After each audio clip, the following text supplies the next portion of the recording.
Thursday, April 18th, 2019. All right, if you'll join me in the Pledge of Allegiance.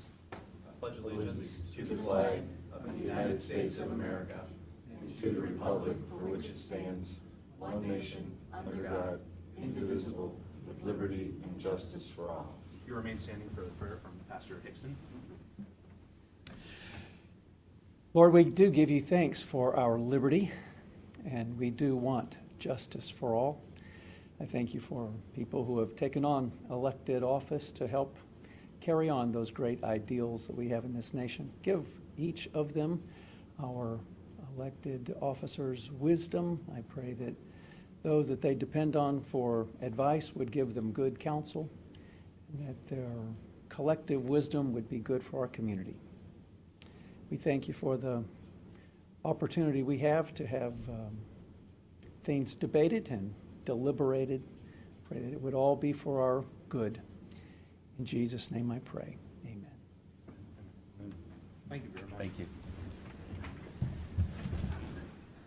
Do you want to approve those minutes before?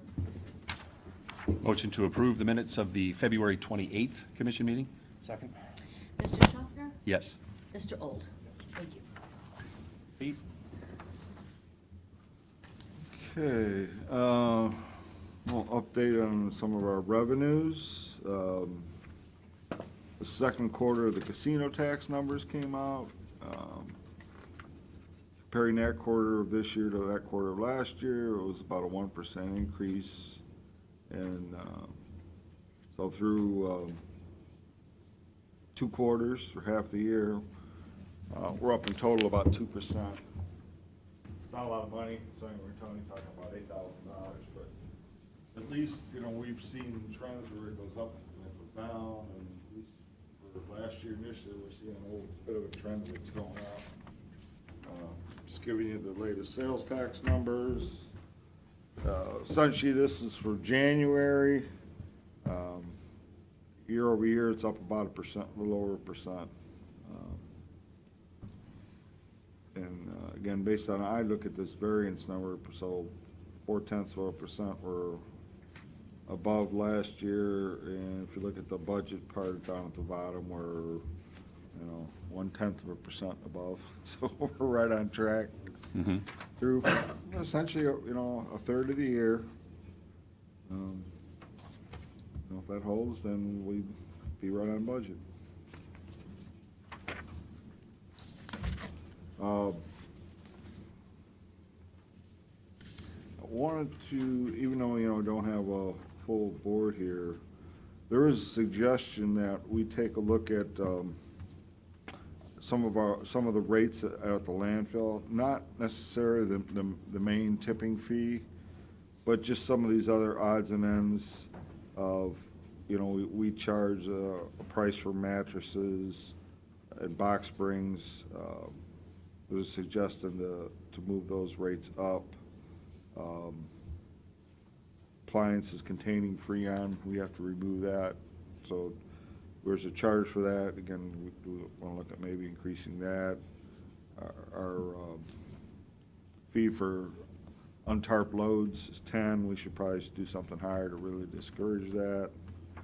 And then on the small loads, they essentially use those little, what I'm going to call the small boxes in the front, so you're not going away in the back, to just change the weights on those, essentially reduce the weight down a little bit, so we may collect a little more on those.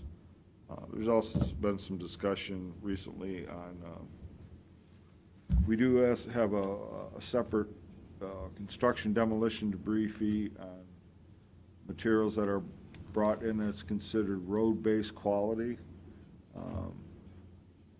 Maybe we want to possibly consider maybe even dropping that fee altogether, just so we can get the material, because otherwise we're going out and buying material, which it actually might be a cost savings. And I know there's been some discussion on for demolitions that relate to our land bank, that possibly we may want to waive those fees. So, but in order to do this, we have to go through 3 public hearings. We've got to explain what we're gonna address right in those, in the notices for the hearings. We have to kind of have like a sample of what we're gonna change. We want to consider starting that process. Yeah, but I'd like to see, proposed numbers. Okay, I just want to make sure we're not just arbitrarily raising the cost of somebody to take an air conditioner to the landfill or a mattress. uh-huh. I want to have a little better understanding, but I'm not against, if the market bears increasing it, I'm not against that. Yeah, and from what I'm seeing here is they were looking at some of the other landfills, what they're charging, we're kind of under Yeah. what they're doing. Yeah, that'd be, if we could see some of those numbers, or the idea, because I get it, there's not like 1,000 landfills within Uh-huh. 10 miles of here, but whatever other people are doing with those charges, if they've trended So going up, let's and do, a little comparison. talk to DOES, have them come in and kind of make a presentation, then we'll consider Mhm. going through the, Yeah, that's fine. posting the 3 How hearings. how do they know if it's, you talk about like, if you're bringing in the materials, if it's road material, who checks that? Who knows? Are we relying on them saying, oh yeah, it's good for the roads They would check that at the scale, at the scale? yeah. Okay. That makes sense to me. Yeah, because I got a call from, one of the guys, he goes, this would be really good stuff for us. But I says, the board can only waive the fee, I can't do it. Right. The board's got to do that type of thing, so. Okay. We'll work with those folks and we'll put something together.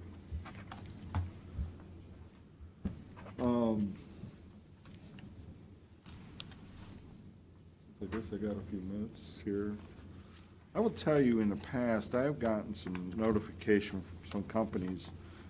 You've probably all seen this from like Columbia Gas, Ohio Edison, that they want you to sign up for like insurance for, essentially, you're responsible like for the weatherhead that comes in for like electric, but you can buy kind of like insurance for if that goes bad, you get it fixed, or say like, your outside line for your gas, again, it's your responsibility if it goes bad. But you can buy insurance. We've had some companies approach us to do the same thing like on water lines, which I think I know in the past that we told them we're not interested. And I haven't talked to anybody from the city of Sandusky, but I'm thinking they maybe have done that. Because I got something in the mail asking us, it says, as a homeowner in Sandusky, you may be responsible for repair your water line that services your home. So essentially, they're offering like insurance.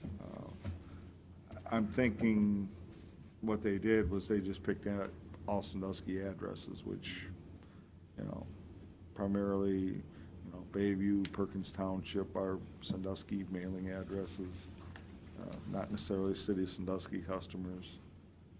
Again, I'll talk to somebody down there, but just in case you get this, maybe that's the reason why. Who'd that come from? It's called Extra Service Protection, ESP. Yeah. And just for folks too to know, I mean, we haven't changed anything that is going to cause this letter to come out to do anything. It just looks like. No, it's we a- haven't. Right, looks like a solicitation that's Right. just Really like some of our those ones. insurance. Right. That's really what it is. It's Yeah. Just that we didn't, just to here at Erie County for our customers, we did not promote this, Right. just so that message is clear.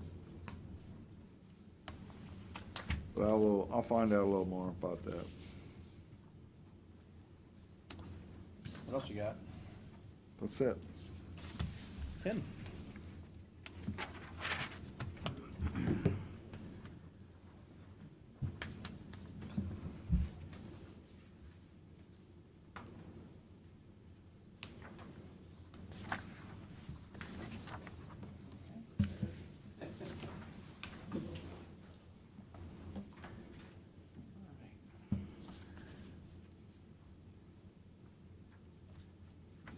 So April is Fair Housing Month, and as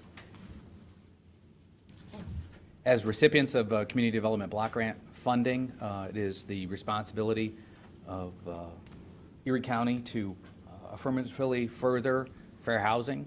And so April is Fair Housing Month, so just a quick rundown, officially known as Title VIII of the Civil Rights Act of '68. It is now referred to as the Fair Housing Act. Fair housing prohibits the discrimination in housing on the basis of race or color, national origin, religion, sex, familial status, disability, or military status. In the sale or rental of housing, no one may take any of the following actions based on any of the protected classes. You can't refuse to negotiate, rent, or sell housing. You can't make housing unavailable. You can't set different terms or conditions. You cannot provide different housing services or facilities, or falsely deny that housing is available for inspection, sale, or rental. For profit, you cannot persuade owners to sell or rent, which is known as blockbusting. And you cannot deny anybody in an MLS. In mortgage lending, no one can take any of the following actions for those protected classes. You can't refuse to make a mortgage loan. You can't refuse to provide information regarding loans. You can't impose different terms or conditions. You can't discriminate in appraising property, refuse to purchase a loan, or set different terms or conditions for said loan. It's illegal for anyone to threaten, coerce, intimidate, or interfere with anyone exercising a fair housing right or assisting those who are attempting to exercise that right. You can't advertise or make a statement that indicates a limitation based on any of the protected classes. And you can't take discriminatory advertising applies to single-family owner-occupied housing that is otherwise exempt from the Fair Housing Act. We have a countywide fair housing program. We cover the entire county, with the exception of the city of Sandusky. They do have their own housing division, which, and as recipients of CDBG funds from HUD, they cover the city of Sandusky for fair housing. And then we have a complaint procedure in place, and so anybody that has a fair housing complaint can call us, which they do. And so what we need to know is the name and address of the person that you're filing a complaint against, type of housing involved, the dates, which is important. There is a one-year time limit. And so contact information at the county level or at the federal level. And then we have we can provide assistance if you are disabled. Again, City of Sandusky has their own fair housing division. And contact information for Columbus, Toledo, or Cleveland. And legal aid, we have worked with legal aid quite a bit over the years, and they provide a pretty decent service when it comes to fair housing. And fair housing, it's not an option, it's the law. Good point. Questions? Nope. You want to do the, we have to wait? No, it's time. Public hearing. It's 9:45 on the dot. Perfect.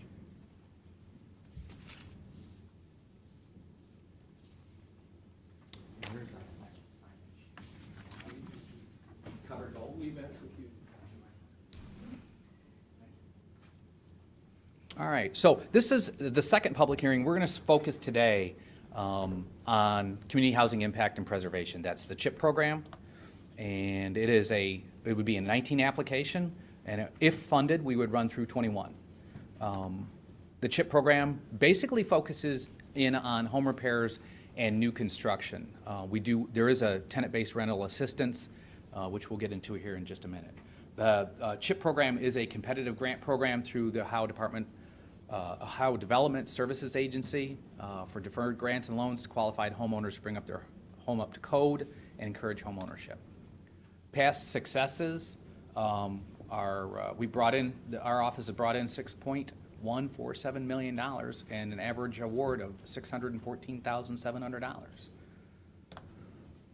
So we are partnering.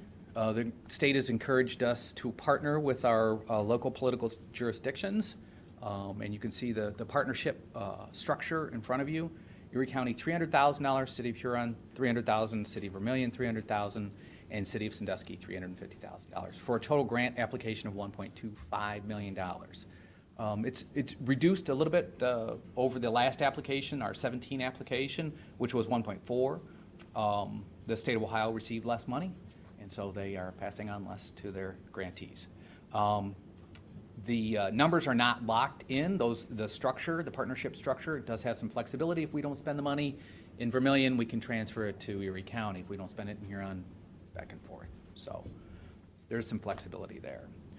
Again, applicants that seek assistance have to income qualify. These numbers are a little bit dated, but it gives you an idea. Typically, we're working from the that first under income category. You'll see the first one says low income at 80%, and then for each person in that household, it goes up incrementally. The income allowed goes up incrementally up to 8 people.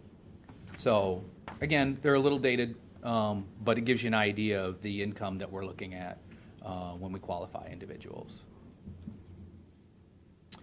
The first and biggest portion of our budget is going to be the private owner rehab. And we are planning on doing 16 units with a budget of $683,000. Our maximum cap per unit is $46,000. You do have to address code improvements and lead hazard reduction, and you must meet the state of Ohio's residential rehab standard, the RRS. And we do have a lien. We place a lien in the name of the county commissioners on units that we rehab under this. 16% is forgiven every year for 5 years until 80% of the amount that we put into the house is totally forgiven. That remaining 20% then would be recaptured due upon sale. So if you go to transfer it, you've stayed in the house for up to 5 years, 80% is forgiven, the remaining 20% is recaptured. It gives us a little bit of sustainability for the program, and actually has helped us out with the lead-based paint program as well. So we've been able to use some of that as match to help out our lead-based paint application through the health department. So not everybody does the recapture like we do, but it can be problematic at times, but it has worked and has given us some sustainability, like I said. The other portion that we're seeking funding for is the owner home repair program. We plan on doing 27 units for a total of $375,000 budget. We're capped at $15,000. Again, the homeowner has to income qualify. And typically, this is going to be one issue. This is going to be a leaky roof. This is going to be a furnace that goes out. This is going to be a hot water tank that goes out. We're only addressing one issue. We can do septic systems, which in the past we haven't been allowed to do, but we can now. It is a grant. There is no recapture on this portion because it's typically going to be a smaller project. And we have worked with Habitat for Humanity in the past. And the families have to qualify with Habitat. The maximum we can spend is $22,000 towards the acquisition of land, materials, or labor. It is a 10-year forgivable loan, 100% forgivable loan. And we plan on doing 1 unit for a total of $22,000. We did this with our 17 grant, and it was very successful. So in the past, we've struggled for them to get clients, but this last go-around, we were successful. And as I mentioned previously, tenant-based rental assistance, we work through Erie Metropolitan Housing Authority. The tenants have to income qualify, and we provide the security in first month's rent, security deposit in first month's rent. It's a grant. We'll spend roughly $1,000 per unit, target 20 units. We do have a walkaway policy. It's what I call the money pit prohibition. So we're not just dumping money into a unit. So if it exceeds our cap at the rehab estimate exceeds the $46,000 cap, then we walk away. We can't sink a dime into it. So that prevents the money pit situation. Costs, there are no direct costs to any of the applicants. The only cost would be at the end, the due upon sale with the lien. Our application is coming. The due date is coming quickly. It's May 3rd, and as I mentioned before, it is a competitive application. There's no guarantee that we're going to get funded. I don't want to say it's just competitive. It's extremely competitive.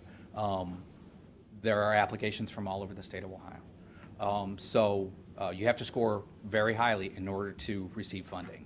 I expect, if we submit our application in May, I expect a grant announcement September, October, somewhere in there. And then projects, you have to get environmental review and historic review and all that kind of good stuff out of the way. And I would expect projects to commence in the spring of 2020, if we're funded. So, reminder that April is Fair Housing Month. Questions? I know I ran through it quickly, but trying to keep you on schedule.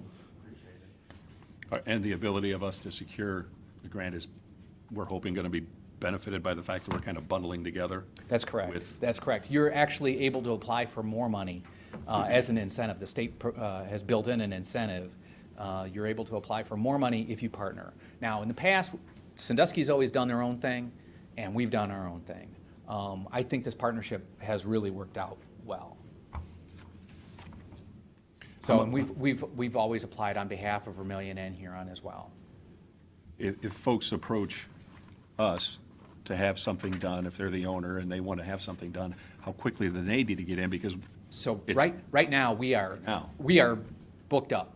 Okay. The money, Sandusky's money is long gone. And we are wrapping up the final projects right now. We're in really good shape. This is probably the best shape we've ever been in as far as getting the money expended. I think we have an October deadline to get all the projects completed, and we're wrapping things up now. I think we just went through our last bids for projects. So we are out of, I would tell people right now, and what I'm telling people when they call, because we get calls on a daily basis, we are out of business for right now. And we've got a waiting list, a significant waiting list for the next round, provided we get funded. Mm-hmm. So we are anxious to get this application in and get funded again.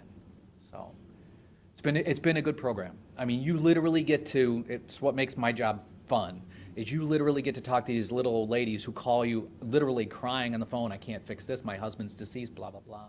And, you're able to help them out, so. A lot of people do appreciate it. There are people, Mr. Bajali can confirm this, there are people that game the system all the time. We tend to run into people that are, truly in a bad position. So it's been a good program. Thank you. No problem. Any other questions? Good. Resolutions? Motion to cancel the following meetings: Monday, May 6th, May 13, May 20, and May 27. Second? Mr. Schofter? Yes. Mr. Old? Yes. Thank you, Jim. Move for adoption resolution of the Board of Commissioners for the purpose of, do you want to see this one? Do you want to do that one? Yeah, that's, For the purpose of supporting nuclear energy in Ohio. second? Mr. Schofter? Yes. Mr. Old? Yes. Move for adoption resolution, Board of Commissioners, for the purpose of entering into an agreement, Addendum 1, with Medical Mutual Services, LLC. Second? Mr. Schofter? Yes. Mr. Old? Yes. Move for adoption of resolution of the Board of Commissioners of Erie County for the purpose of authorizing payment to Perkins Township EMS for services provided to the Sheriff's Office. Second? Mr. Schofter? Yes. Mr. Old? Yes. Move for adoption resolution of the Board of Commissioners authorizing Memorial Day appropriations under Section 307.66 of the Ohio Revised Code. Second? Mr. Schofter? Yes. Mr. Old? Yes. Move for adoption resolution of the Board of Commissioners for the purpose of entering into an agreement addendum with Kevin H. Loving, DBA, and other project.com. Second? Mr. Schofter? Yes. Mr. Old? Yes. Move for adoption resolution of the Board of Commissioners for the purpose of declaring certain Erie County equipment surplus and ordering same to be sold by internet auction. Second? Mr. Schofter? Yes. Mr. Old? Yes. Move for adoption resolution of the Board of Commissioners authorizing the county auditor to make a budget modification. Second? Mr. Schofter? Yes. Mr. Old? Yes. Move for adoption of Board of Commissioners for the purpose of entering into an agreement with Medical Mutual of Ohio. Second? Mr. Schofter? Yes. Mr. Old? Move for adoption of resolution of the Board of Commissioners for the purpose of entering into a contract amendment with Pogemeyer Design Group. Second?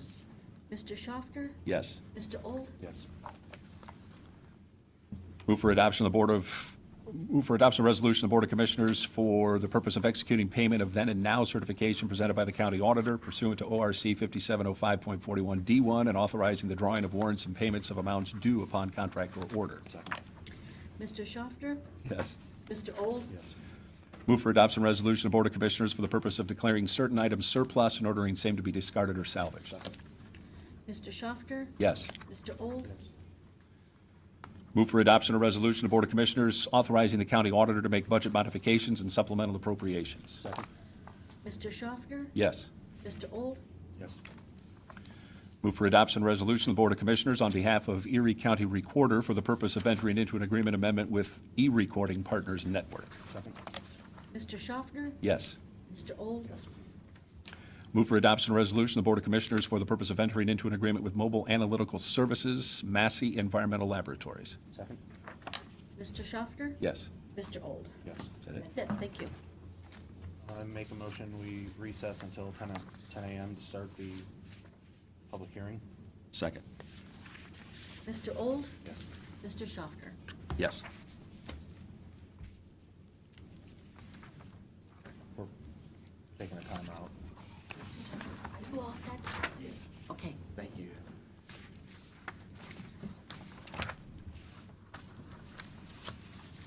Got one here for you, Gary. Hang on. I think he's got it right here. Yeah, it's right here. One unit. Paper clips when you're done.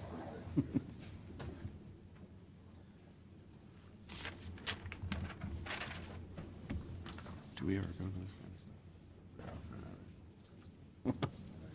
It's expensive. I mean, not Is it? expensive, Yeah. but Yeah. General contractor.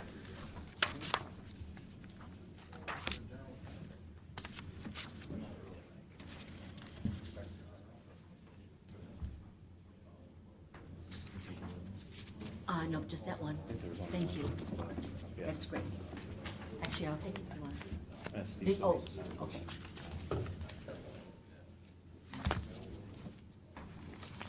Let's move to prosecutor's office. You guys all staffed up? How's your compadre working out? Yeah.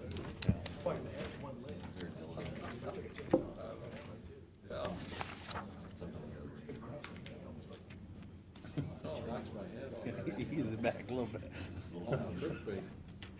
All right, so we're here to have our second public hearing on sewer and water rates. Does DOES have anything new they want to share from last week, or? Have in Pennsylvania, Michigan, and Ohio. Couple videos. Videos that were camera, we found a lot of leaks on. Show that. Oh, I thought you were talking about the states. I was like, so what are you guys doing there? We got a big system. That makes more sense. Move that trap. Yeah. Okay, we'll go fire them up.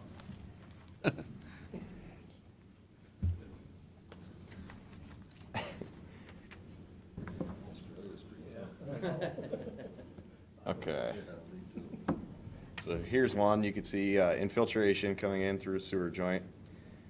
So, pretty good flow. Looks like that line needs cleaning too. Yes. This Lots of particular- sediment. This particular line is a dead end.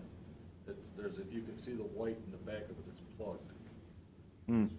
There's not even a lateral line, it's just the stuff going out. That's something certainly we could dig up and fix pretty quick. How big is this line that we're, I mean, how big? 8. 8? Okay. You see how it's been relatively dry here the last few weeks. Look how much water we're still getting. You actually see some sewer pipe right there. Yeah. Lateral hooked in. Something broke in there. So there's that one. Just another one.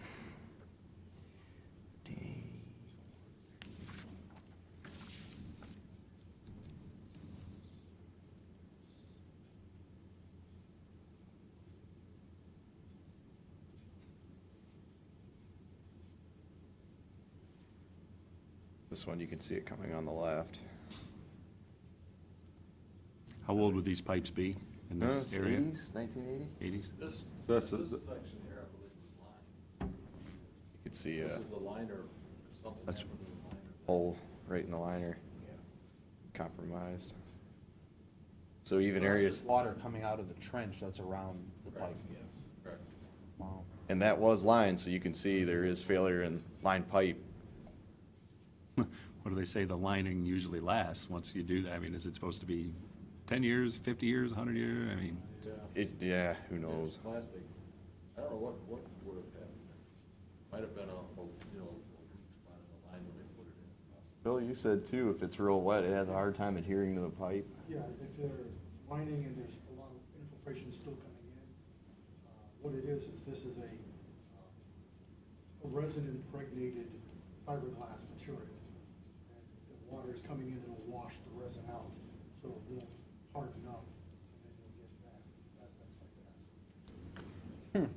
so kind of like a two-part epoxy kind of idea? I mean, you're mixing stuff and then, so if it gets washed out and it just doesn't work. Time-elapsed epoxy Right. resin that is either set with heat or time set. Can you do that when it's, do you have to do it when it's dry? Do you have to put like a cofferdam up and stop it? Yeah, they stopped the flow. Yeah. You need to stop the flow going through the system and reduce as much as possible.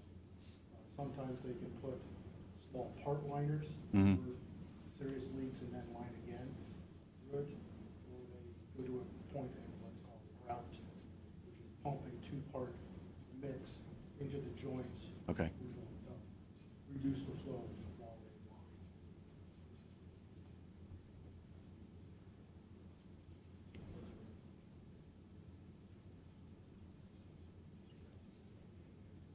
Looking for the one in 820, there should be one. Anyone else a fan of that old movie, Fantastic Voyage? That's what's coming to my head. Steve, you're dating yourself. I know, I know. So in the last set of videos, we showed you guys, saw a lot of laterals leaking and whatnot. Now it's, you could see infiltration versus the inflow, or, you see a sump pump cycling in the last videos. So this one's actually showing you some infiltration that's going on in the system. There's another one at 12. So when we have these cracked joints, that's something that we can resolve by lining the sewer. That's kind of the easiest fix, maybe not the cheapest fix, but it's We easy. can eliminate It's a lot easy. of this water just by lining this sewer. This is all clay tile. And this, all these were taken within the last 2 weeks. Week to 2 weeks. Oh, yeah, the 8th, Yep. it's dated up there. But all the videos we've seen have been from those dates. Yeah. Like you said, if we try to line it, but this water's coming in like that, it's not gonna adhere. Right. So it's more That was like. my question Take is- precautions to remove the water, either try to de-water the trench, which is a possibility when they. How do you do that? They'll That can put be like easy. a sump next to the water, next to the pipes, and then pump water out of it. Yeah, but you're gonna have to still dig, you still have to dig. You'll still have to do some sort of dig, either with a Vector or excavator to dig next to it to de-water that trench for a period of time to do the line. And you guys, there's a company that does that. You don't do that yourself. Yeah, it becomes a project. I would imagine, yeah. So have you guys gotten any flow meter data back from? No, not yet. We're still working with the firm. We've kind of gone back and forth with ADS, that's who's going to be putting the flow meters in.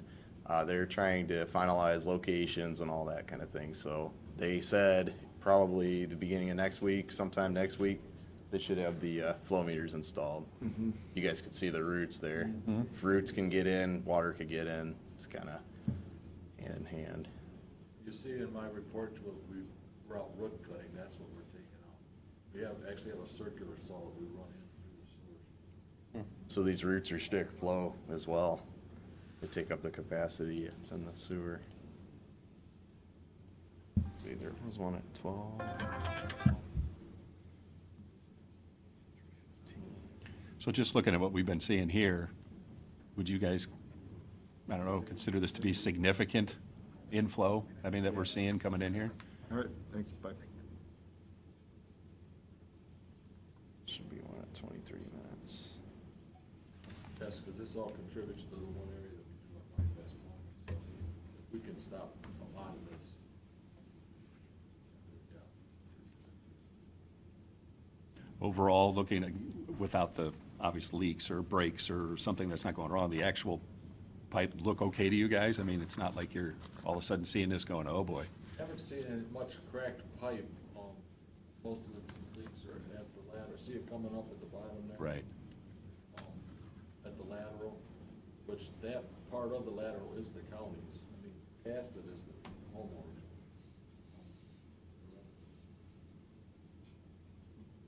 But the pipe condition itself, you're not seeing many cracks where the pipe is egg-shaped. Or we haven't run across too many of those. 250. Do we have any questions from the audience? Any comments?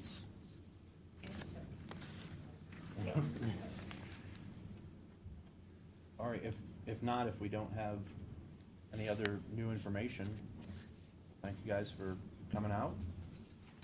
Look forward to the results. Keep you posted. Thank you, guys. Thank you. Thanks, guys. Back next Thursday. Next week, same time, I same mean, place? I do want to make a couple of comments. Obviously, and they provided that in here, the cost of compliance that, for, this year, next year, it's over $500,000. It'll drop down a little bit in '21 because we won't have to do the I&I study. But after that, it's that, plus we're gonna have to add in the cost, most likely the debt on closing down the Mid-Awangas treatment plant, and then fix either, we take Sawmill offline, or, if we take that offline and have to improve the Huron plant, expand that, and we're talking additional dollars, I mean, that could be up to $1.7, $1.8 million additional per year. So, that's, and I believe they've passed out some rate sheets that, that went around last time. We can consider just, flat percentage increases. We could look at this EPA fee, a monthly fee just for that, for compliance of this. Based on something we looked at, what's called a equivalent dwelling unit. Apply those to residents and commercials. And then not to lose sight of the fact that, on the water side, we've got supplier increases with the city of Sandusky that go through 2021. And, I mean, we haven't passed along any of those yet when we settled that contract from 2016. So we're kind of behind the 8 ball with that. Yeah. So let's not lose sight of that. Yeah, because our tier 1 rate for water is getting close to $1.50 Right. on a cubic. That's getting up there. Yep. We also have an agreement with Bellevue where we sell bulk water that's coming due. Not that we have to put it in the agreement, the renewal, because the provision in there is we just have to give them a 90-day written notice that we're increasing the rates and why. So again, something to consider. As when we did Northern Harbor Water, and then obviously Broad Island, we factored all these things into their bulk rates already. The Bellevue's we did. We did a spreadsheet of that. We'll get that to you. Pete Jackson did a spreadsheet. Because on Bellevue, we're still making money. Island, we're still making money, but rural water, and all the water we sell, 360 million gallons of water a year. We only make, right now, 30-some thousand, only 30-some thousand a year. We'll get that spreadsheet for you guys to review. Yeah, I thought we worked that in. Maybe we're behind with that one. We're too. done, because we haven't passed that increase on the rural water. Okay. That's why, I thought we may have. You know what? Maybe that one came first and then Sandusky. because their tier 1 rate, we're selling them now for water, it's almost the same as buying it, almost getting close. We sell $1.53, and we're getting close to that tier 1 rate, almost the same what we're buying it. So we're not even putting out our pump station cost or our Right. maintenance cost in the system. Yeah, we'll need to address those. Okay. We got a spreadsheet on that. We'll get that to you guys. Okay. Thank you. Thanks, guys. Thanks, guys. Ed?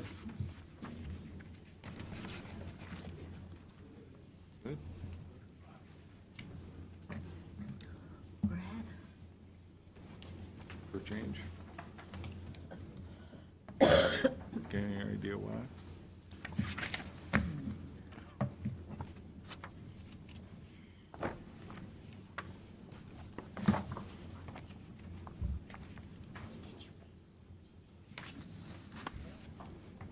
Thank you. Thank you. Thanks. Thank you.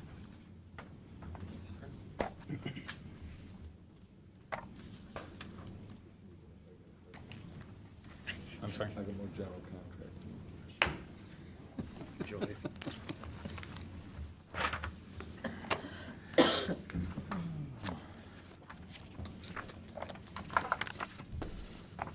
Good morning.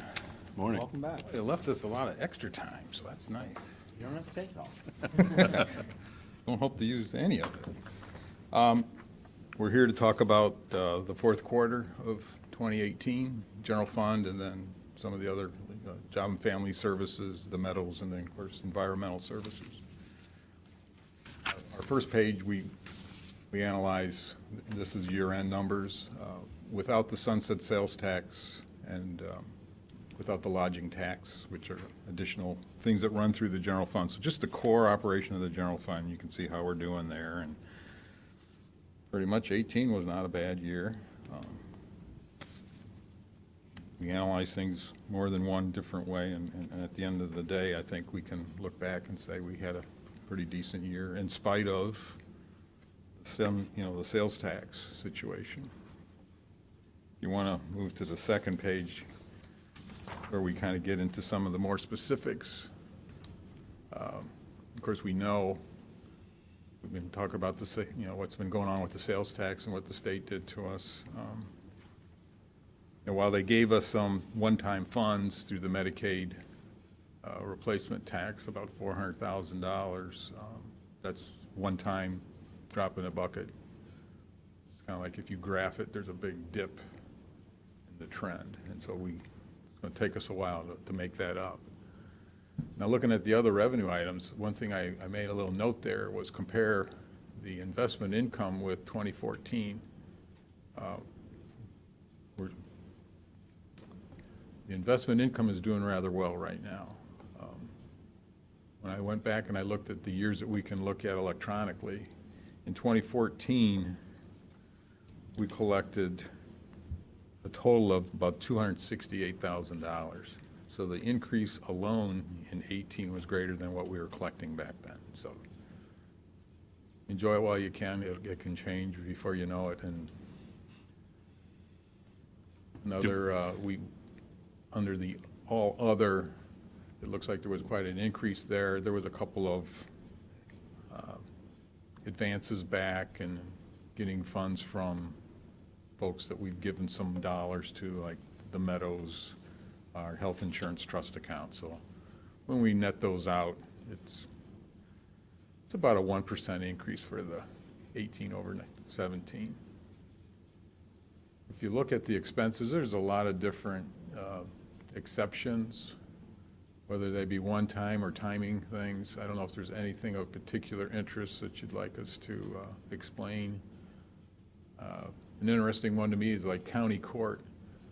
They've replaced a number of their full-time positions. Not that they have a large payroll to begin with, but they've gone more with part-time people.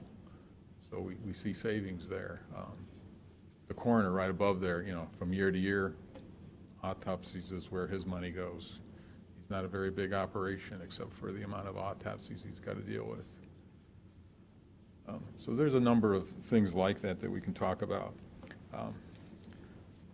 When we meet with the department heads, we provide some updates on what's going on with the finances, and I know a couple of things I've talked about over the years. The health insurance costs this past year, we actually had a decrease. It cost us $50,000 less than it did the year before. So, I mean, we like that. Maybe some of the messages we're sending to our employees about the cost of insurance. They're doing some things differently to save money to themselves. Last year, workers' comp was down quite a bit. That's one of those things that, Pete analyzes what's in our health or our workers' comp account and what's going on with the costs. And the way we share all that with the different departments. So last year was good to them. So some of the larger departments had some dollars in their budgets that they were able to utilize because we budget for the expense every year. Overall, the wage and fringe in the general fund last year only went up about $240,000, which is just a little over a 1% increase. If you reflect on back what 18 was, it was 2 bonuses and different things there were. It's not across the board a percentage increase. I don't know if there's any other questions on the general fund. Page 3 is again another way we look at it to show just the core part of the general fund and how we did last year. And if we go back over time, we see we increase a little bit in what's in the bank. Not large amounts, but it's better than a decrease.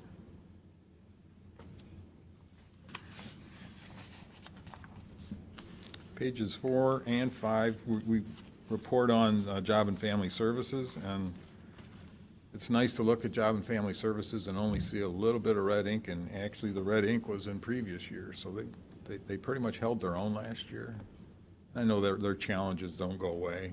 I mean, they have lots of issues they got to deal with. The actual funds that the general fund contributed last year were down. So I'm sure Karen keeps you folks up to date as to a lot more of the day-to-day details that they have to deal with. And we kind of chuckle at the medals. We said, yeah, everything's great now that Lori's left, but actually Lori in their operation, I think has helped. You know, their occupancies are up. The numbers look good. So, I don't know if there's any questions on any of those things. If something comes up, feel free to give us a holler. We're only an email or phone call away. We will. Yeah, I mean, we've already going through the budget, we've kind of already seen what the final numbers been Yeah, anyway. right. So.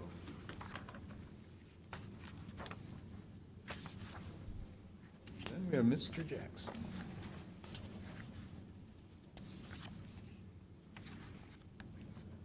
Yeah.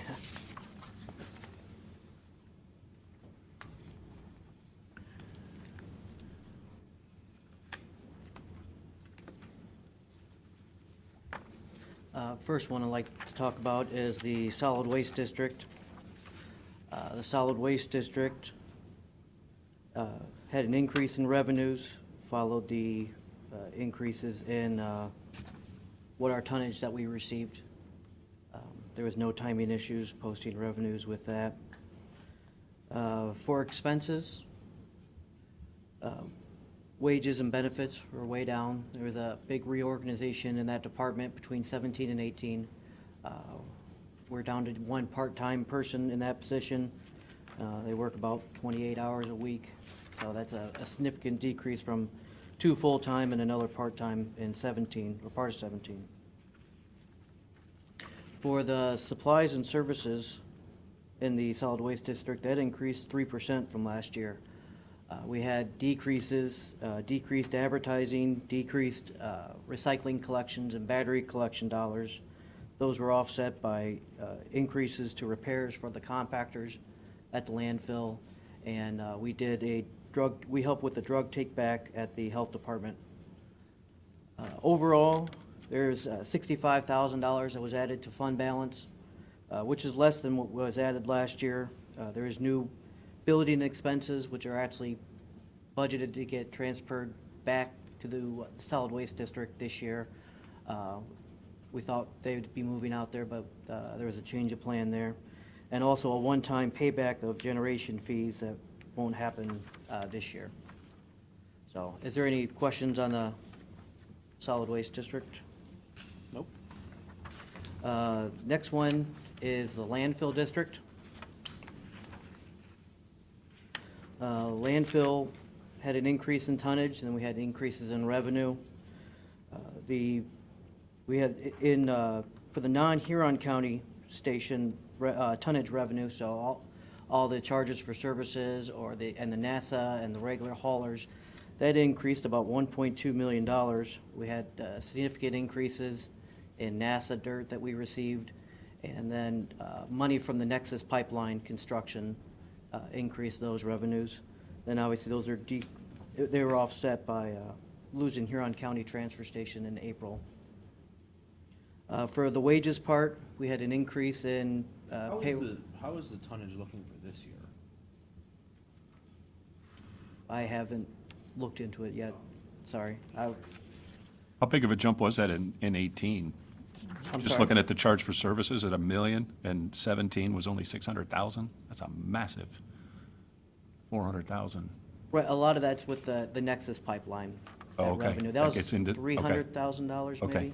maybe, maybe even a little bit more. The property acquisition, or the right-of-way acquisition? Actually landfill, the waste cost when they brought in, Bringing the stuff. The stuff Yes, when they're I'm building. sorry, yes. Gotcha, okay. So they still have more to bring. You know, I don't know. I can investigate. They better. Better go to our landfill.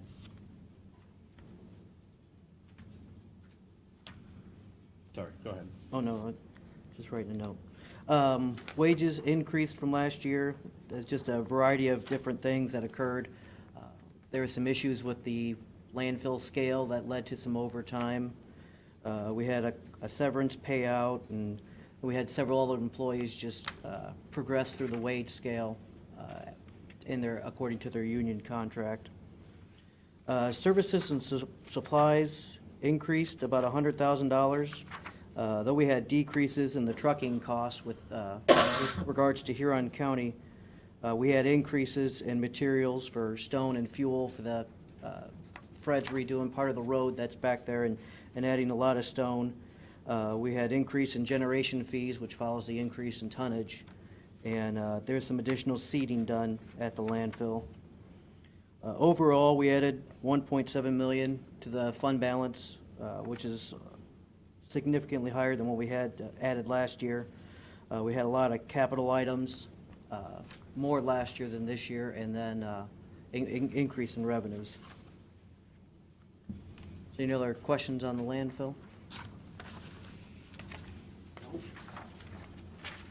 The next one is the Erie County Sewer District. Revenues were consistent with what we billed and flow, not a lot of changes. There's a slight increase with the rate increase as well, and this was the last scheduled rate increase for this year. In payroll, we had decreases, just all around decreases through the whole department, lower overtime, lower regular wages all the way through. Supplies and services increased about $65,000. There's a lot of small things went up and down in just a little bit. The biggest increase was repairs, both in the lift stations out in the system and repairs in the wastewater treatment plants. Overall, we added $145,000 to fund balance, which is a big difference from last year. We had net proceeds from the bond sale for the centrifuge project. That was included in the 18, but none of that was spent in 18. That'll all get spent in 19. And then we also had expenses with the meter reading system for about $500,000 and sent money to the city of Sandusky for improvements as well. Any questions on? Really, if you took out the bond proceeds that we haven't spent yet, Yeah, so I was just going to bring it up. yeah, we really lost $500,000. Right. Right. And that's, we paid cash for the meter reading and whatnot. Yeah, So these are things too, as we proceed with the other issue, sewers and things, when we talk about rates, this is the type of stuff that it's going to impact. consideration. Okay. Next is the Bayview Sewer District. Bayview, we're basically out of the construction stage and into the operating stage. We had a few sewer inspections, but not a lot. So the revenue, there was a decrease, but there was a big decrease in our tap-ins as well. The wages and benefits, those also decreased. There's not as much inspection labor going into Bayview this year, or in 18. Overall, there's an increase in fund balance of about $20,000. And like I said, a lot of that was that's a lot less than last year due to the tap-ins decreasing a lot and Bayview paying for their share of the meter reading project. Are there any questions on the Bayview? Okay. The next is page 11 for Erie County Water District A. There is a slight decrease in revenues. In Water A didn't have any rate increases for 18. The last rate increase was in 17 there. So there is a slight decrease in that. Even though the billed flows are up, the all other flows, which makes up the resident, everything but non-bulk water, that actually decreased just a little bit, so that kind of followed the water revenues. For the payroll, we had an increase in overtime hours from last year. We had also, last year, or in 17, we had a gap in personnel, people coming off, and then new people, employees coming on, so the wages were a little low for last year. Supplies and services increased. We had additional pipe to be purchased this year and rising fuel costs. There was also, we paid for more City of Sandusky bulk payments, which is that's about $500,000, and that for the result of the increase. So overall, we had a net loss of $1 million. So we'll go back to that point. I'm sorry. So their rates went up, Right. and we had to eat $500,000 to No, we made 11 payments in Oh. 17 and then 13 in 18. that's what I But was- but there's also rate increases that occurred. Two different things. Overall, we lost $1 million in the water districts, which reflects, last year we had a gain of $1.3 million. Approximately half the debt proceeds we received last year were spent out of cash in 18, so that showed a big drawdown of our funds, and then also the timing of the bulk water purchases led to that as well.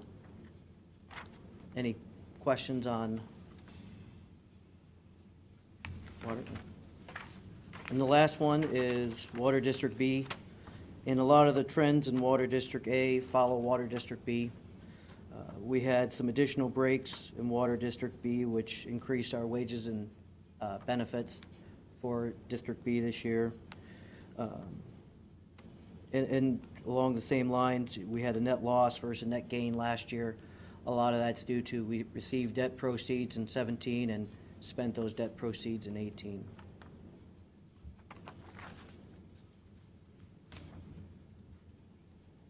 Is there any other questions I can? No? No. All right. Oh, I'm sorry, there's also additional overtime reports and debt service reports attached, just for informational purposes. If you have questions, please let us know and we can answer them.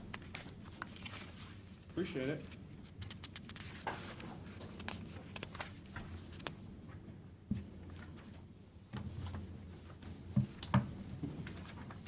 Is that it? That's it. That was easy. Take a motion to adjourn. There's no public comment, no further business. Second? Mr. Old? Yes. Mr. Schafter? Yes.